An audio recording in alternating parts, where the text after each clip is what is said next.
What's going on, everybody? Welcome back to the Wrestling Junkies Podcast. I'm Mr. Cincinnati. As always, I am joined by the podcast dad. He is remote from his couch this evening. It is not a gimmick, people. Troops, how we doing? I'm good. I'm not on the couch. I'm at the dinner table with the children. We're eating, a fine meal of taquitos and rice cakes and cereal and cheese. As an adult, I approve of that dinner.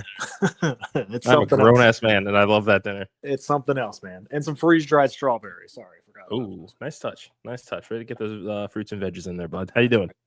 Oh, we got a lot to talk about with AEW because I have some thoughts. We do have a lot to talk about, and we're going to get into it as well as introduce our guests. But first and foremost, thank you so much for joining us tonight. As always, you can find us on X and TikTok at Junkies Pod. You can like us on Facebook, follow us on Instagram at Wrestling Junkies Pod. But most importantly, do us a huge favor and subscribe to our YouTube channel. We are on the road to 1,000 subscribers, and we need your help to get there. Podcast dad, the tally right now is 526. Tell all of our friends out there what they should do. Well, I'm going to tell our friends. You should tell your friends. If you like what we're doing here, please tell anybody, everybody. Just tell them. If you like what we're doing here, we want to have fun. We want to grow. We want to grow with you guys. Yeah, tell your mom, your dad, brother, sister, aunt, uncle, bartender, therapist, sneaky link, what have you. Spread the word of the Wrestling Junkies Podcast. We're having a great time here, and we want everybody to be a part of that ride. And where will we be without our friends at the Main Event Wrestling Network? You can find them at mainevent_net on all social media platforms. Tonight, on the Mark Podcast, 8/7 Central, our friend Big Trouble Ben Bishop will be stopping by to join the boys for a little conversation ahead of his match with Matt Cardona this weekend. You do not want to miss that conversation. Hopefully, Tribal Keith and Bob Furio are not part of that chat tonight, but it is always a good time to hang out with Big Trouble, so make sure to check out that interview. And shout out to our friends at Coastal Empire Wrestling. You can find them on X at CEW Savannah. Trial by Fire is in the books. We're still waiting to get some results of all of the chaos that happened from this past weekend, but we will certainly be doing a breakdown of that show once it hits YouTube in about a week's time.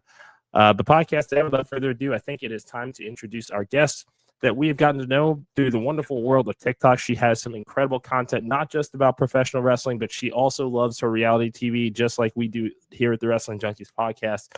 So super excited to chop it up with her and have this incredible conversation. Without further ado, welcome Keith and Tabs to the stage. Tabs, what is going on? Hey, how are we? I'm doing good. Appreciate you having me on tonight, man. Of course. This is, like I said before we went live, I mean, I'm super pumped for this because we talk all the time and share, our respective shows' content with each other. And this is the first time we've gotten to have you on the show, so we're super excited to have you here.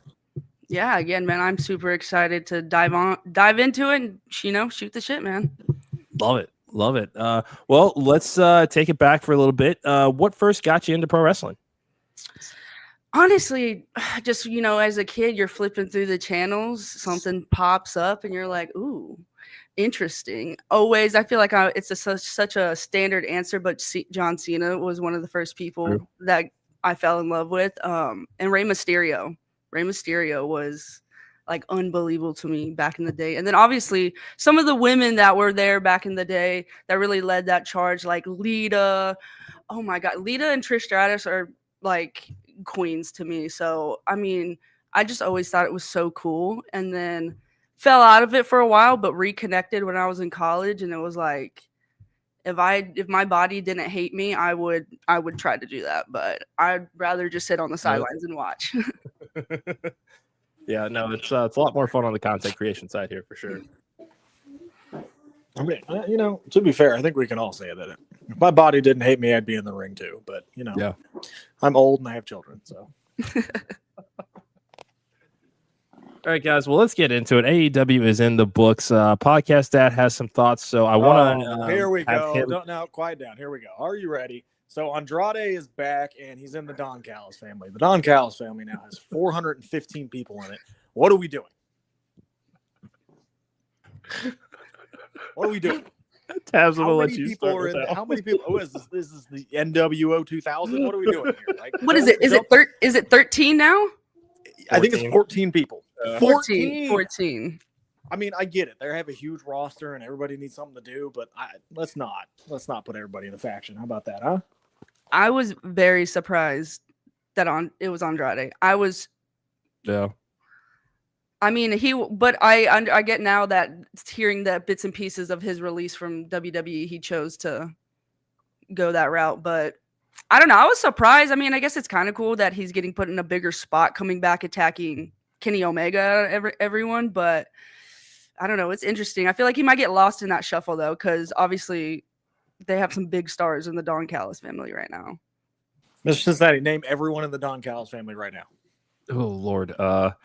I will do my best, but I want to point out a comment from the fact checker here who texted me as I'm watching Abbott Elementary last night to say, "Are you watching Dynamite?" So I flipped over and see Andrade, but he says Don Callis family has more people than Wu-Tang. So I am going to do my best here to try.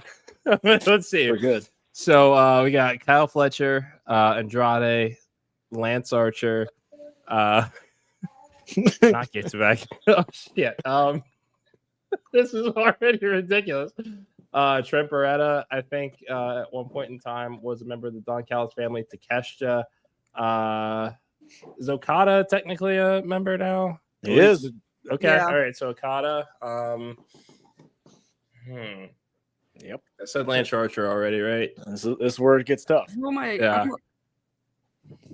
I Don Callis, I guess. Josh Alexander. Yeah, I was gonna say Josh. Oh, yeah, I couldn't get Alexander. I was like, what is Josh's last name?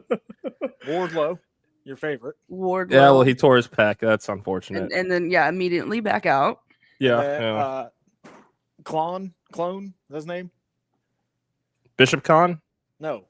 Hologram's Clone. Drilistico? His name. I think his name's Clone. El Clone, right? Sorry, El Clone. How rude of me. All right.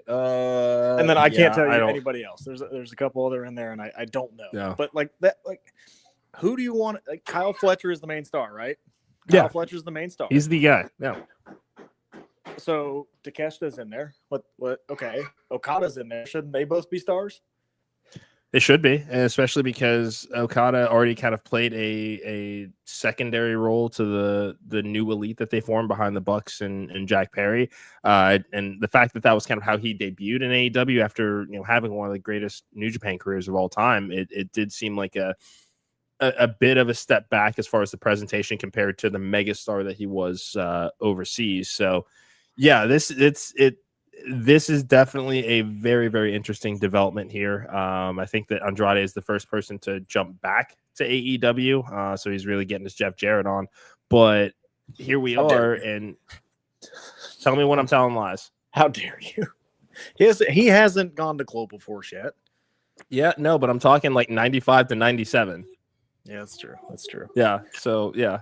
So There's more than Hechicero, Brian Cage, Mark Davis, Rocky Romero were the four that we missed. Rocky Romero's in that? Yep. Oh. Yep. Surprise. So here's my question, and I'll leave it to either one of you. What's the end goal? Like, are they trying to single one of these people out? Like, I don't know. Are they just keep growing? Like, are they going to be the new super heel team that all the baby faces have to go? Like, what is the end goal of having a 14 person group? There doesn't seem to be an end goal at this point. I feel like they're just flying by the seat of their pants with some stuff. But, I mean, obviously with Kyle, Takeshita, and Okada, I feel like, I don't know. It's like just too many people getting involved is just, we've experienced this with like Judgment Day getting involved every time and getting too many people, but that was only 5-6 people, whatever. 14 people doesn't seem like there was a plan. It feels like they were just like, all right, we'll keep adding people. We'll give them TV time. We'll give them TV time, but it's like, I haven't seen much of a like plan besides Kyle, Okada, and Takeshita. So, yeah.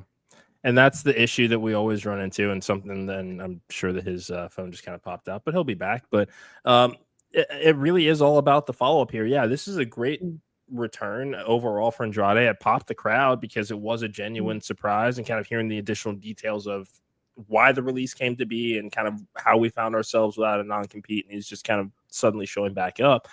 That, again, on paper, it sounds great to be a part of Don Callis family because, again, if you kind of have that trifecta of Kyle Fletcher, Takeshita, Okada as, the guys in that group to build the rest of the stable around, sure, fine. But it's just what are we going to do with Andrade next? I mean, it has to be Andrade versus Kenny at least at WrestleDream or Full Gear if you really want to make this return mean anything because of how they played it out.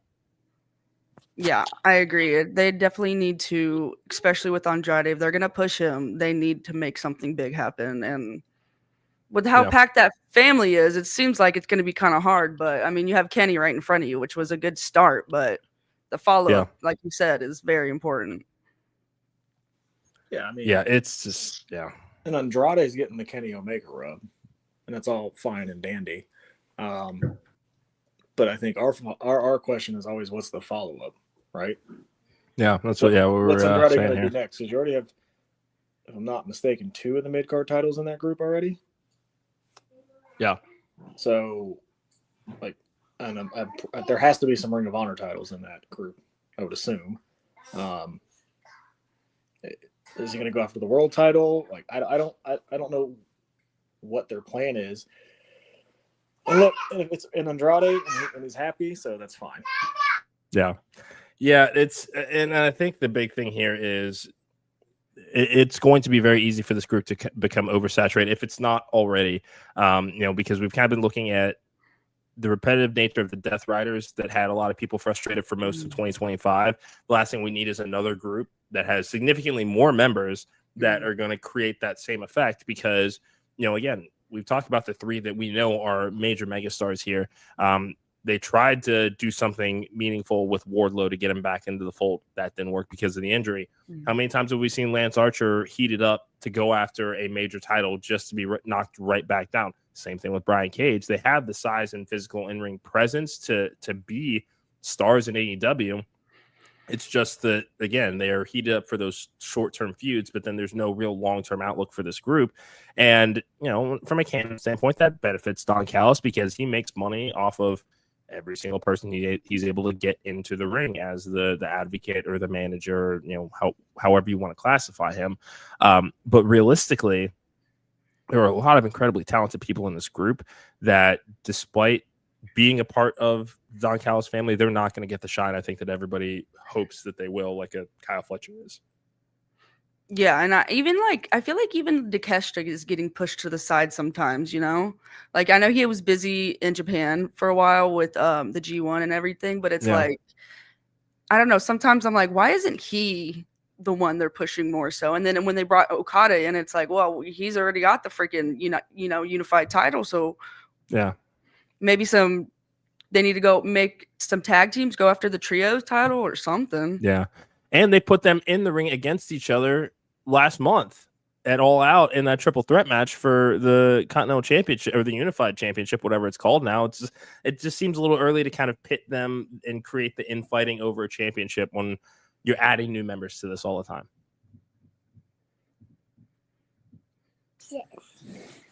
Yeah, I mean, that's a good point. Like, who is the trios champions right now?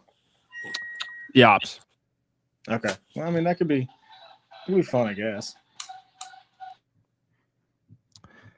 I hope so. We'll see. I mean, at this point, they don't need any more members. I think 14 is plenty. That's enough for a starting 5 and second and third string. So, we'll see what happens. Again, it's all about the follow up here. But moving on from the addition to the Don Callis family, Tabs, tell us something that you liked about Dynamite last night.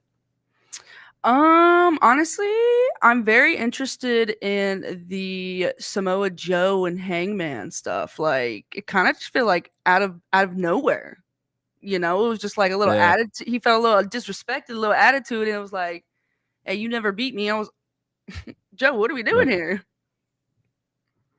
Yeah, it's and I think that's official for WrestleDream a couple of weeks away that we have Samoa Joe, Hangman Page for the world title. I like this as a nice challenge for Hangman because it seemed like we were really going to go down kind of the rabbit hole of the MJF, the contract and not cashing it in or whether that counts or not. So it's nice to kind of step away from that and have a side quest feud like Samoa Joe. I love that he is somebody that you can put into a world title program just like that. I mean, he's got the reputation, the prestige, the badassery, like it all just works. So, I'm excited to see where that goes. Babyface versus babyface match is kind of rare, but Joe's going to lean into that heel work a little bit as part of this. So, he's going to push Hangman to the limit, I think. I'm always interested when Joe's in. I love Samoa Joe still. I don't know what. I feel like I was a little disappointed when he went back into like the trios. I was like, yeah, wish he got more of a one-on-one. I mean, I like the ops and everything, but I think it will be interesting. And yeah, again, like you said, he'll play more of that heel role going into this, but it could pull a little bit of heelnish out of Hangman too, which I'm interested to see because that man's always got something just going on, and he's always about to crash out in some type of way, but he's been keeping his head lately. That's a good point. Yeah, no, I didn't think about it that way. That Hangman is one of those guys that he knows how to go there when he needs to go there. And I think that this is going to be a really really fun match. I mean, I'm not expecting a title change here, but I do want to see Hangman take on all challengers and kind of just work his way through the roster. And I don't know, I kind of want like a Cody Rhodes-esque kind of mega babyface title run for Hangman here, just given the moment that we got at All Out when he was, finally won the title here. So, podcast Ed, your thoughts? Yeah, sorry, I'm running away from my children. That'll happen. Yeah, I like this idea. I'm not going to complain about seeing Samoa Joe in a main program. Love Samoa Joe. And I agree. Like, going into the trios was kind of like, okay, I guess we're on this part of Joe's career where he's not going to be a main focus anymore. But here he is challenging for the world title because he is that utility player and he's a legend at this point. I think it's safe to say that, hey, Samoa Joe's a legend. And it'll be fun, right? Because like you said, we might see a little more of that heel tactic from Hangman, right? Is this something that they're going to continue to play into? Does he have to keep going into a darker place to do this? So this should be fun. Yeah, no, I would agree. I think that and the card's shaping up to be really nice, especially with Mox and Hangman in the I Quit match. I honestly thought that this rivalry would be done in the I Quit or the coffin match last month, but here we are with another chapter of Darby Allin just beating his body to shit. That man can take any type of damage. And again, yeah, I agree with you. I thought it was going to be over after the coffin match, but now we got I Quit match now and freaking getting choked out. Oh my God. Like the dude went, I mean, I guess climbing Mount Everest really did prepare him for life or death. Yeah. I mean, really, there's not much else that you could be afraid of after you successfully climb the tallest mountain in the world that people infamously do not always survive. I mean, that's I don't know, that there's just something about that adds to an aura, and it just continues to add to that legend of Darby Allin, who is just fearless and ballsy and just a fucking madman. I think that's just kind of the best way to sum it up, Yeah, literally a madman, and he does not care. But I mean, do we think he gets the win here at WrestleDream?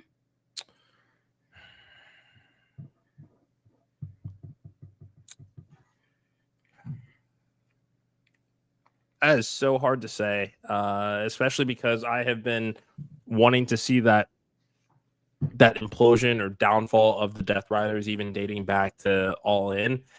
Mm-hmm. And, I thought that that's kind of where we were going to see this group fall apart, is once Mox taps out. I thought he was going to go away for a while, let Claudio and, Gabe Kidd, Marina kind of run and do their thing, but that clearly hasn't been the case here. Mm-hmm.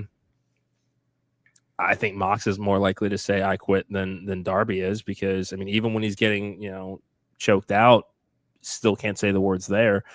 Mox has already quit once this year. And I think that he may not have said the words, but he's tapped. So I think that that's something that's works into Darby's favor here, especially how Darby has spent his year. Like that, he's not afraid of anybody. Yeah, honestly, it kind of feels like going into WrestleDream, this is kind of like a do or die for Darby right now. I feel like he kind of needs the win now.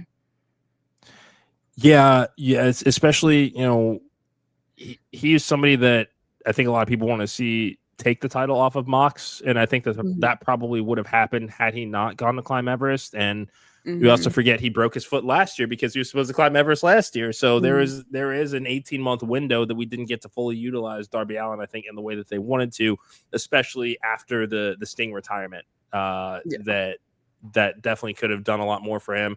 So this is I think that this is a do or die. This doesn't hurt Mox at all if he were to lose to Darby and say I quit. Like, very clearly the Death Riders are going to keep rolling, and especially adding Daniel Garcia to the mix, there's going to be a lot more that they can do from a storytelling standpoint, I think. So I like that. I think that's gonna be my early prediction is Mox says I quit.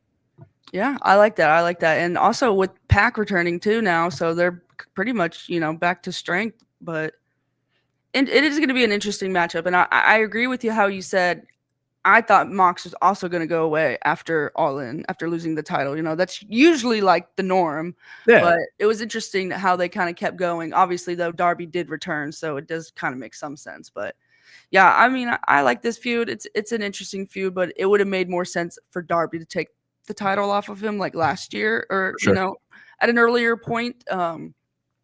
Obviously, with injuries, you got to pivot and then climbing freaking Mount Everest, but so it's going to be interesting to see how this one plays out. But again, I'm here for it. I always just love to watch Darby just throw his body on the line. I don't care if he wins or loses. It's going to be a good one.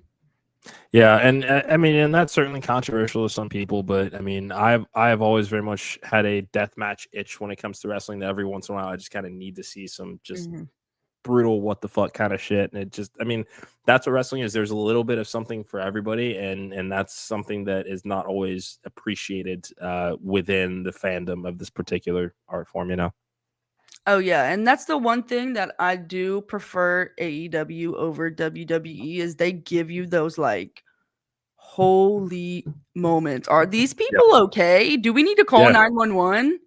Like I feel like they give it they always, you do get your bang for your buck on those pay-per-views because they go all out every time and they never miss. Yeah, and it is very much worth the price, and for people that are disenfranchised with kind of what we're seeing in the landscape of TKO overall in the presentation of WWE right now, their pricing points for tickets, this is the opportunity to enjoy what AEW is doing right now because it is an alternative. They have their own lane that they are staying in. It's WWE that is, crossing over and trying to, undercut them when they're the biggest wrestling company in the world. They're decades away from chasing you and that market share that they have in the wrestling industry. So people just enjoy the fact that there is an alternative. It's made them more competitive. Yeah. I mean, I hate that tribalism type of thing people got. I mean, it takes a lot sometimes for me to want to be like, I guess I am going to have to pay for the pay-per-view, but you know what? It is what it is sometimes. And like you said, it helps wrestling. It makes it more competitive, but when they freaking have WrestlePalooza, the same following AEW's incredible pay-per-view and giving us what they gave us at WrestlePalooza, it's like, AEW might be catching a little bit more. They might be catching up faster than we think, though. I would agree with that. Yeah, I mean, there, especially with we've seen the Coping Cage return. We're seeing Darby, heated up for the Moxley program. Hangman is finally on top of the world again, and I think that they're going to do a better job than WWE does at times. They've got Ospreay and Swerve missing, two of your biggest stars. So they are pivoting right now to find other people to take those spots and find other ways to showcase other divisions. Like, we have the women's world tag team titles announced here. Mercedes is looking for a partner. We might be getting Mercedes and Harley Cameron teaming up, and could it be 10 belts, Monet? Oh my gosh. Honestly, I wouldn't be surprised if she is the inaugural women's tag team title. So that would be interesting to see for sure. Yeah, I mean, and there's a great story, and she already, told a bit of that story when Renee was interviewing her. She knows tag team wrestling. She advocated for those cursed titles WWE has right now. And, for whatever we can, for whatever we might say about how they have booked that division over the last 7 years, you can't deny the impact and the voice that she had in making that happen. Oh, yes, 100%. And I mean, it's Mercedes Moné. Like, she is literally one of the biggest stars right now. So I wouldn't be surprised at all if she is, again, that one of those first ones to get the title. And I mean, Harley Cameron would be a perfect, honestly, I would love that, honestly, because they've already had their little bit of banter back and forth. They had their match. Her little Mercedes Moné puppet, love it. So I think that would be an interesting duo right there for sure. And they've been needing these tag titles. I feel like I was super excited once they announced it, because yes, they have the TBS and the Women's World title, but like I feel like the TBS title just, I know Mercedes is there, but like I feel like it hasn't been defended in it gets defended, but I don't know, it just doesn't stick out. Yeah, and because, again, they're presenting her as the 9 belts Moné and all of the other championships that she has. It's like, it just feels so different compared to the Jade Cargill runs, the Chris Statlander runs. I understand that you need to, especially with what you're paying Mercedes, keeping her on TV and making sure that you were utilizing her as best as you can. But it does not feel the same as Timeless Tony Storm's runs with the title, where it was just like that was must-watch television whenever, and not just for what she can do in the ring, which Mercedes exceptionally gifted. I'm not saying that she's not, but there still has not really been that defining feud of her run with the TBS title. She's had great matches with everybody.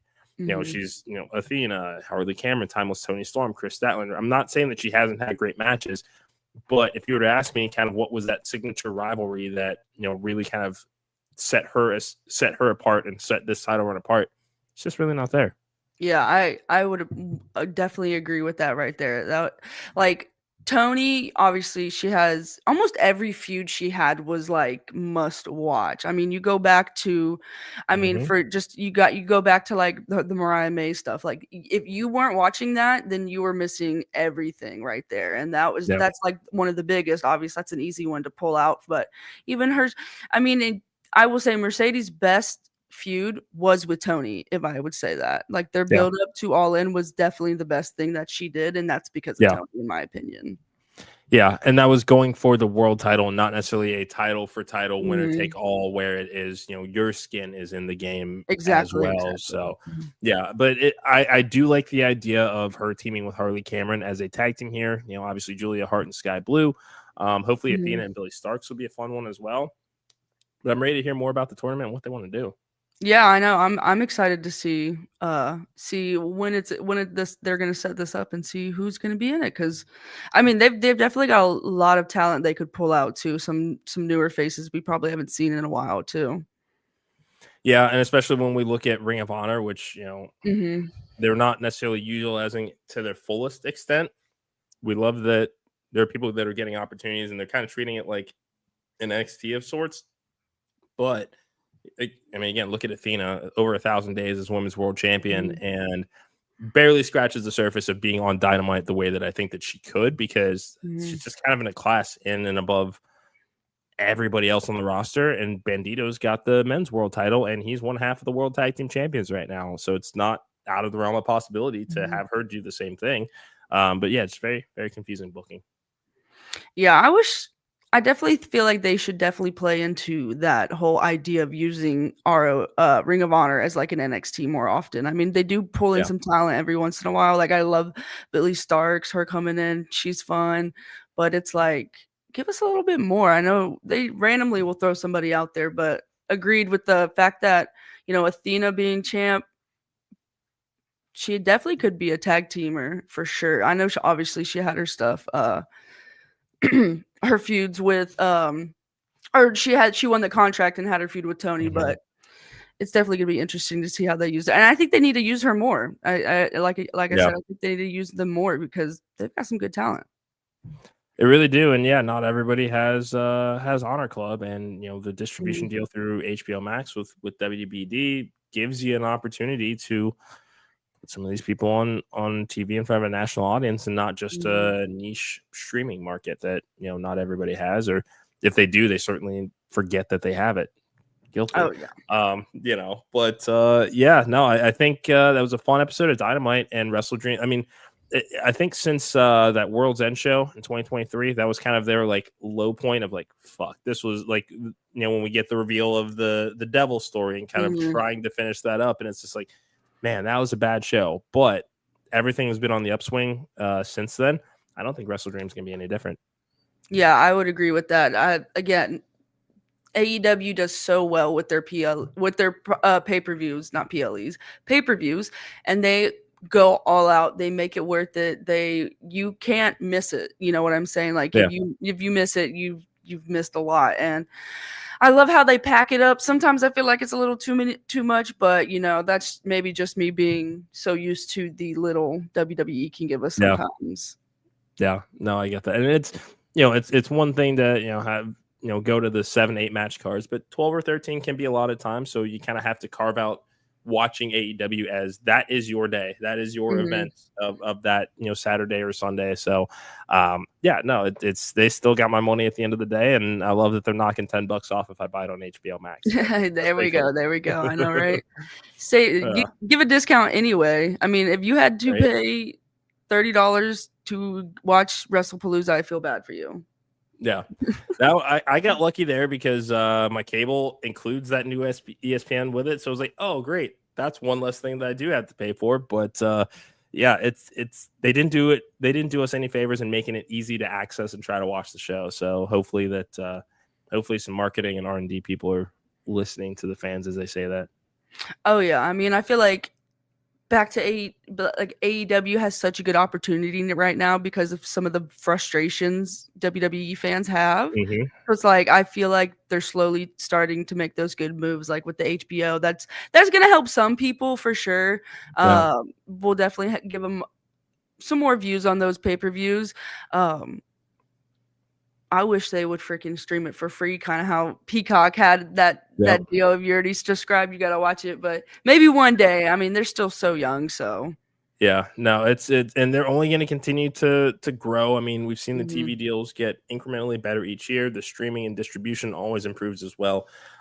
Because again, it is the alternative, and as long as they can continue to attract talent from not just WWE, but there's a lot of people on the indies that we've grown to enjoy. Adam Priest, Blake Christian, Charlie Bravo, that all have opportunities in AEW right now. So here's hoping they can stay the course, because they really do have an opportunity here, especially over the next year and a half as we get closer towards WrestleMania in Saudi. That here's your chance to capitalize on the biggest wrestling show in the world not being in the United States for the first time ever. So what are you gonna do?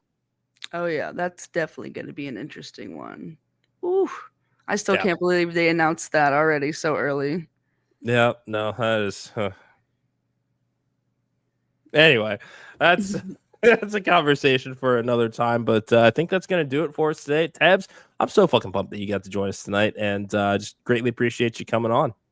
Awesome, man. I appreciate it again. Definitely hit me up whenever, and hopefully we can try to get you over on the Keeping Tabs page. Consider it done. Yeah. Tell everybody where they can find you on social media.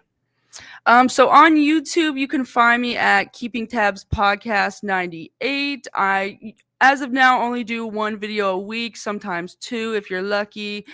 Just recapping everything WWE, talking a little reality TV as we go along sometimes. But my main channel I post daily on is my TikTok account, which is Keeping Tabs 98, and that is the same as my Instagram. I have my personal Instagram and my Keeping Tabs Instagram is all connected to my TikTok. So if you find my TikTok, you'll be able to find everything else.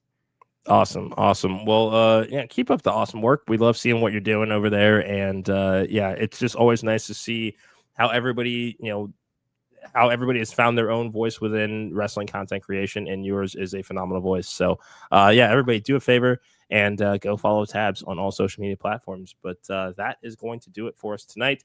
Thank you so much for joining us. Again, you can find us on X and TikTok at Junkies Pod. Like us on Facebook. Follow us on Instagram at Wrestling Junkies Pod. But subscribe to that YouTube channel. That is going to do it for us this week. We will be back on Monday with a new episode. We're going to break down SmackDown. We're going to look ahead to WrestleDream and NXT, or not NXT, I apologize. Showdown, yeah. Even though they changed that fucking name again. Yeah, anyway, that's conversation for another time. But thank you all so much for joining us. Tab, stick around for a second after we go off here. But this has been the Wrestling Junkies Podcast, and until Monday, enjoy those grabs.